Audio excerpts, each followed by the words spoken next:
Hello, and welcome to this week's episode of Bob's Live, our weekly show right here on the internet. And well, as always, you can find us on all of these social media streaming platformy doohickeys. We're at Bob's Market, and you can find us on Rumble, Facebook, X, and YouTube right now. And also, you can watch the YouTube stream over on our website at bobsmarket.com/live. And there you can also find all the previous episodes of Bob's Live. So I think this is episode, 154. So we got quite a back catalog that you can go through. Well, this week, I thought we would head somewhere where we haven't been for quite a while. And that is my own landscape. Because we're heading into fall, and right now is the perfect time to plant fall pansies and garden mums, and also something we're going to be seeing later in the episode is flowering cabbage and kale. And I think it's one of those ornamental plants that's kind of not really appreciated too much in our area, but it's really versatile and it really makes a statement in your landscape. And because not that many people use it, it kind of stands out if you do plant some in your landscape. So first, let's get into planting pansies. And as many of you know, the last couple years I've been taking care of my dad, and I just kind of let my landscape go. So this flower bed is one of kind of the first big projects of retaking my landscape. So over the last few weeks, what I didn't show in this is me cleaning out the bed and kind of tilling it and killing out all the weeds that were growing in it, which I used my favorite tool, a garden torch, to kind of burn and kill the weeds that were there. And then in this video, I'm going to be adding more soil and kind of rehabbing this bed. But the bulk of the work I do in this video, and I shot it yesterday evening. I started about 6 p.m. and worked right up till dark, so it was really only about a 2-hour project. So something like this, you can tackle in an evening. So let's jump right into it. And I'll be keeping an eye on the comments. I see Carlos is watching. Hello. I'll be keeping an eye on the comments while the video is playing. And that way, if you have any questions or anything, we can jump back in afterwards.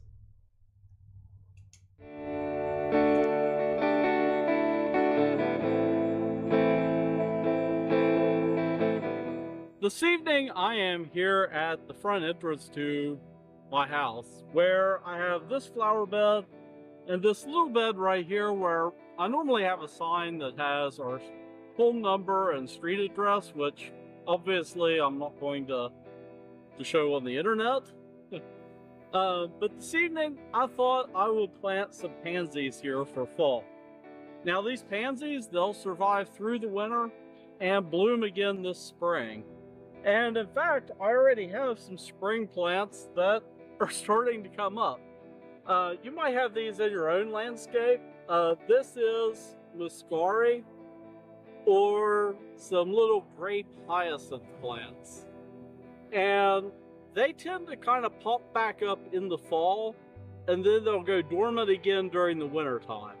So if you see these in your landscape right now, they won't be blooming, but in March, they'll pop back up and they'll have beautiful purple blooms on them. So, yeah, right now, they don't look too hot. But I'm going to top off both of these beds with some Pro Mix, because this one, over the years, it's sunk down a little bit. And, well, that'll kind of refresh everything. We'll plant the pansies and then add some mulch to finish it off. So let's go ahead and add our Pro Mix. So this bag is 2 cubic feet, but it's compressed. It'll fluff up and make about 4 cubic feet. which is plenty to cover these 2 beds. And the way I like to do it is I just kind of cut a cross pattern or an X. I'll just go right like that. And then this way I can open this up. And if I'm just going to be using part of this, I can kind of dig out the center section and it'll kind of hold its shape.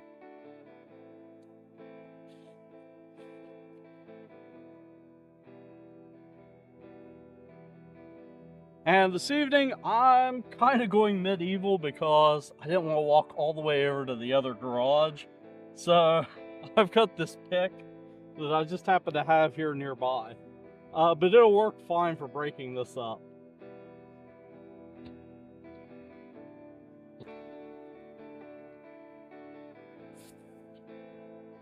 Yeah, it breaks up and fluffs up just beautifully.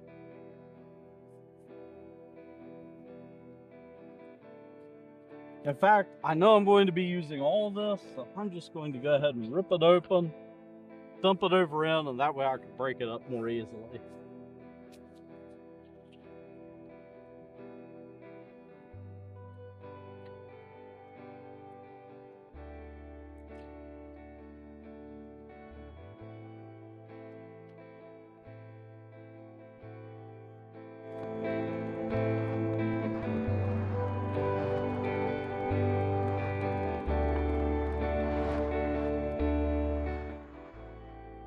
Alright, now I've got my soil pretty well broken up and distributed, and now I want to figure out how I'm going to lay out the pansies.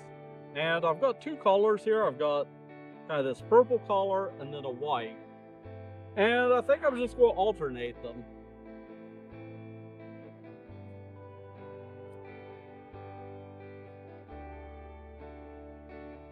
So the purple, it is Matrix Beaconsfield. And then I believe the white is, yeah, just Matrix White.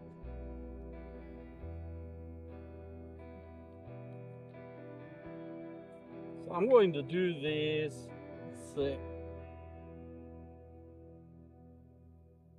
We'll go purple or Beaconsfield, white, Beaconsfield, white. Then we'll go white, Beaconsfield, white, Beaconsfield, and just alternate all the way down through like that. And that way we'll get a nice mix.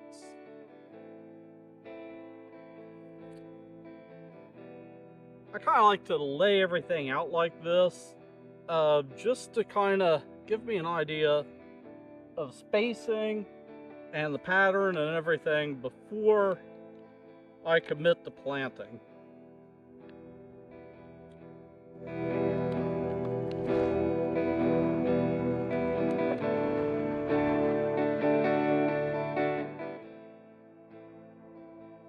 Now, when it comes to planting pansies, you want to make sure that you really kind of pack them down in a little bit.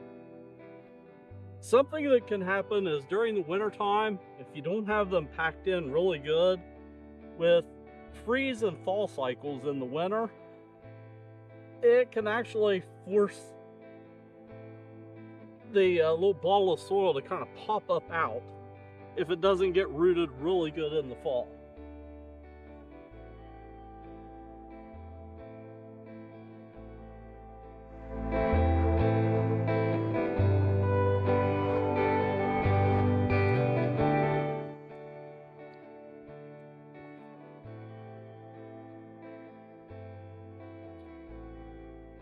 Alright, my sign is going to go like right here. So I'm going to try to kind of frame it a little bit.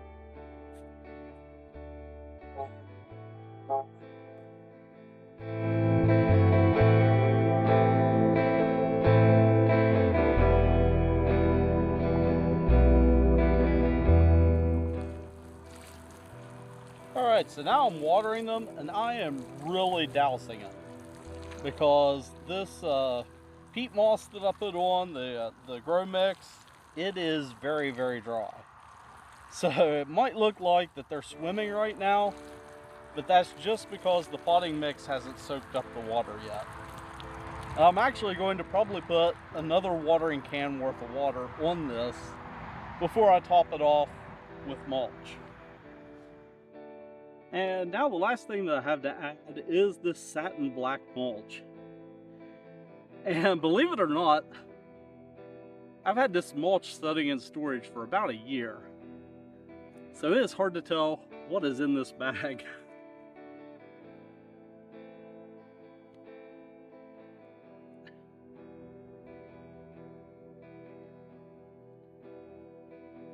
Okay, it's mildly slimy. We'll just pretend we didn't see that. And I think it'll work.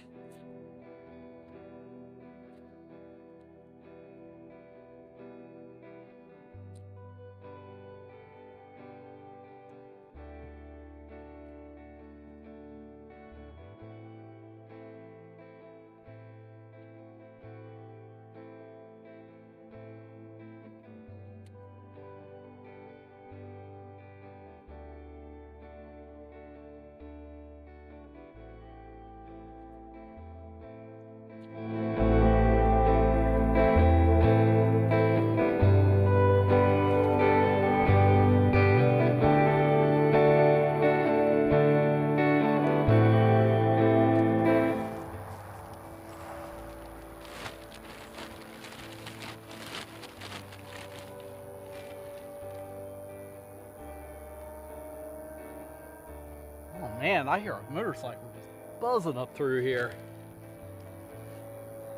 It's almost the end of their migration period.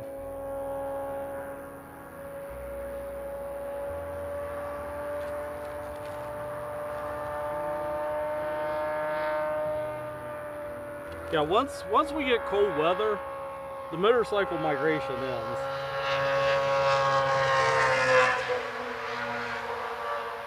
Woo! Dude is cooking.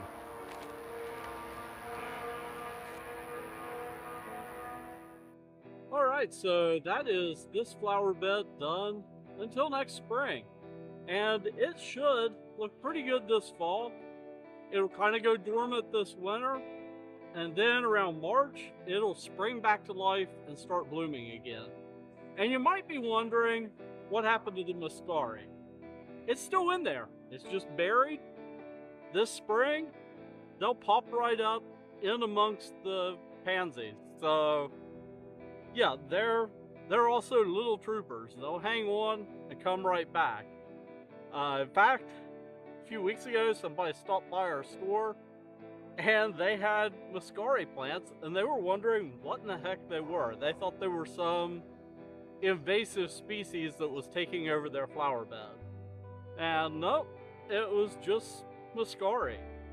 You could plant a few bulbs of it, and they'll just keep reproducing, and eventually you'll have an entire flower bed full of them. The great thing is, though, they're easy to dig up and move. So these, over the years, I've divided them and moved them to other places on the property. I just keep one clump in each corner of this bed. And, well, that is planting pansies for fall. And, of course, until next time, keep growing.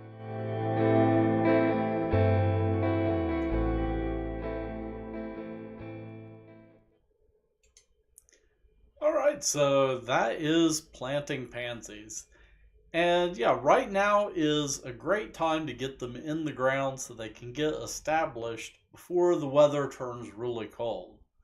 But pansies, you can plant them now. They'll survive through the winter and then start blooming early in the spring next year. So you really get 2 seasons out of one plant, which is just awesome. And also you get color during kind of that shoulder time period of late fall, early spring, before you can plant the other plants that aren't really as frost tolerant. Up next, let's take a look at the weather. And I am looking outside right now, and it is just gorgeous. Because it is raining. It is 75 and raining. And earlier in the week, like when I did the podcast on Saturday, when I was writing the script Friday night and looked at the weather forecast, it was saying, on the rain. So there was less of a chance of rain. So I said, it was looking like it was going to be dry all week. Luckily, I guess the remnants of this hurricane that went through, it kind of pushed further west to where we're getting some moisture here in the Mid Ohio Valley, which we just desperately need right now.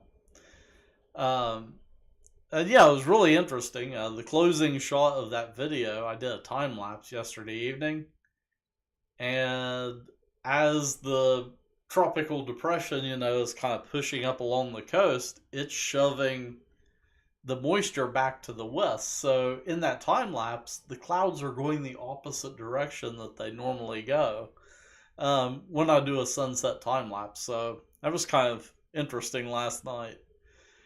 But yeah, right now here in Mason, we've got 75 and light rain. And yeah, it's showing the rain. And again, on the radar there, it might be kind of hard to see, but it is kind of pushing kind of northward and westward.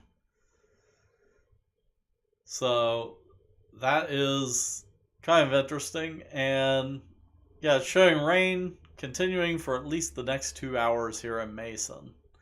And let me jump over to, well, we could pull up the map here. This is showing kind of the larger region. Here we've got Huntington, Gallipolis. But yeah, you can see the rain moving through, and then further off to the east, we have more rain that's going to be pushing in, and then we've got actually a line of thunderstorms down here to the south. A lot of that rain, though, because it has to go up and over the mountains, will dissipate. But hopefully we get a little bit more rain out of this system as it moves through. And let's see, here we have the temperature trends, which it's going to stay kind of 60s, 70s all night. And then tomorrow afternoon, we're going to start warming back up into the 80s. Which compared to a few weeks ago when we had really high temperatures, that's just fine. And looking ahead at the forecast, yeah, we're looking at 70s and 80s the rest of this week, and then of course the further you go out, the less accurate it is. That's the thing with weather forecasts. Anyhow, I mentioned the podcast earlier. Every Saturday morning, we put out a podcast, the Keep Growing Podcast, where we cover the weather and the gardening tasks for the week ahead here in the Mid Ohio Valley.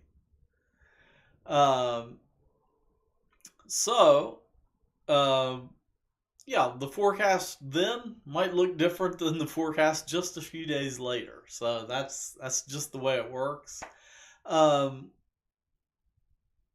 had a little brain fart. My mind went blank. With the podcast, we're coming up on fall. Once we hit that first frost and we get into hard freezes, that's kind of going to end outdoor gardening for the year. So I do have a plan going into the wintertime. What I want to do is I'll start doing a once monthly almanac podcast episode, and then I want to pair that up with, in the middle of the month, doing an interview episode where we sit down and do a longer form interview with somebody. And I've got some great ideas for interview topics, and for folks that I just need to reach out and contact, and fingers crossed they agree to be interviewed. So, we've got that to look forward to during the wintertime. And then once we get back into the gardening season in the spring, we'll we'll jump back into doing a weekly gardening podcast. And well, the next thing that I want to show you this week is another crop that we have growing here at Bob's, and that is our flowering cabbage and kale.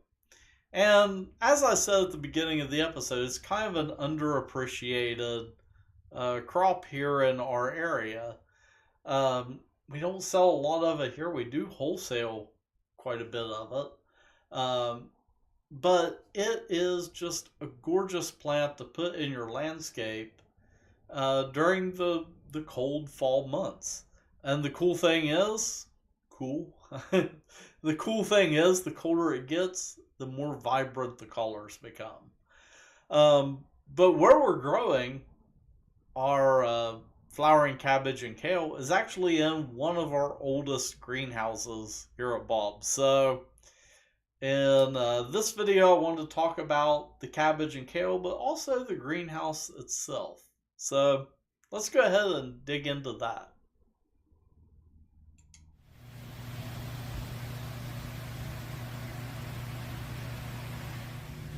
Hi, John Morgan here with Bob's Marketing Greenhouses, and today I am down here at one of the oldest greenhouses here at Bob's Market.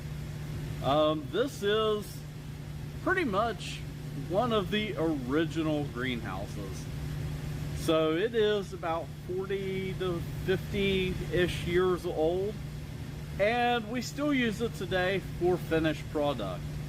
And this time of year, we're growing ornamental cabbage and kale.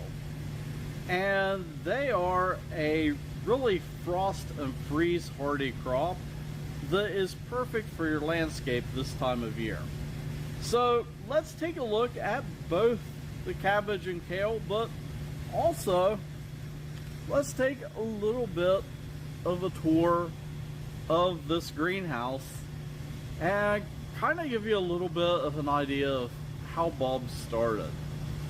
So as you can see behind me, this greenhouse, it is a lot different than our newer, more advanced greenhouses. In fact, a lot of the stuff in here was kind of homebrew, you know, not really made from off-the-shelf parts. It's a lot of custom stuff. So let's take a look at some of that. Ornamental cabbage, like the name implies, looks just like a head of cabbage. And ornamental kale has leaves just like kale. Ornamental cabbage and kale is great for this time of year because it is frost and freeze tolerant. In fact, something cool is that once we get frosts and freezes, it actually makes the colors of ornamental cabbage and kale more vibrant. So let me show you what I'm talking about. So here's an up-close shot of a Nagoya red flowering kale. And what happens is once it's exposed to freezing temperatures, that red veining becomes even more vibrant. And if I move down here, there you can see the stick tag, and that's what it looks like once it's exposed to freezing temperatures.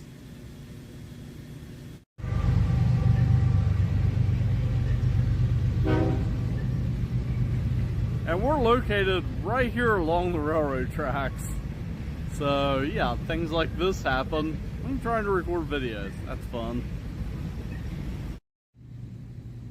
This pigeon red is another great example of one that will become more vibrant as it gets colder outside. So flowering cabbage and kale, they won't get very much bigger than they are in the container right now. So they work as a great accent or specimen piece in a container. So if you have a potted plant outside that's maybe starting to look a little bit rough going into fall, swap it out for an ornamental cabbage or kale. Or put a few of them in your landscape beds to act as accent pieces. That's where they really shine going into this time of year, and they can bring that late season pop of color that you really need going into fall. So the other tip that I would give has to do with fertilizing them. You'll notice that we're using a drip tape to water them. That way we're watering them from below. Whenever you water them and fertilize them, you want to make sure that you also water them from below, around the base. Because if you get drips on the leaves, especially if it has fertilizer dissolved into it, that can leave spots on the leaves, which, is more of a cosmetic thing. But by watering it below, you avoid that, and it just keeps the plants looking nice.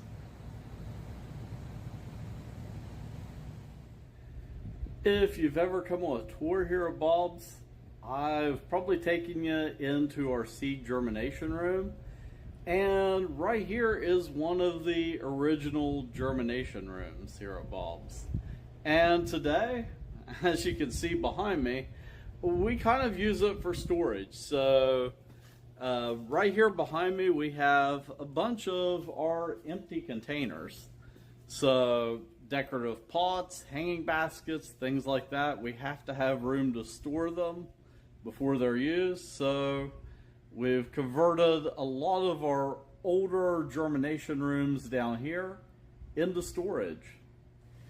And this section here is what we call the head house. And yeah, it was the original head house for the two main greenhouses here. And behind me, right there, is the loading dock.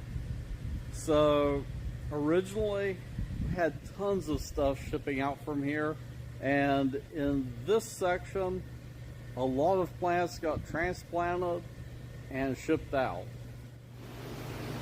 And right here I am standing in what I think, and yeah, it probably is by size because I'm at the very end wall of it.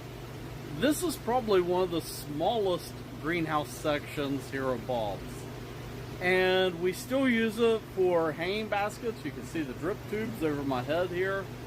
But yeah, we've got little teeny tiny greenhouses like this that are still here at Bob's, and it's always interesting to come into structures like this and think about how important this was to growing Bob's Market into what it is today, like 20, 30 years ago.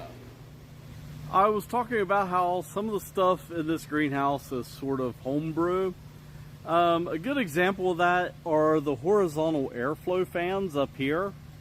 I turned them off while I was recording just to cut down on the amount of noise. And in our newer greenhouses, the HAF fans kicking on and off is controlled by the control computer. In this greenhouse, we actually have little light switches here to turn the fans off and on.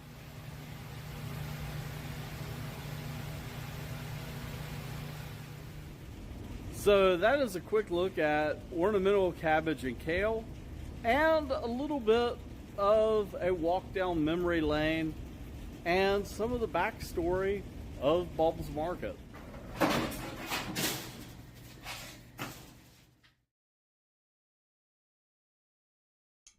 So that's kind of a look at ornamental cabbage and kale, and also a little behind the scenes look that's sort of off the beaten path. I always kind of show the latest and greatest here at Bob's, but we still use a lot of these older structures, especially for finished product. So later on, this spring, we'll have begonias and let's see, we do ferns and different things like that in those same greenhouses. And well, that is all that I have for this week's episode of Bob's Live. So until next time, keep growing.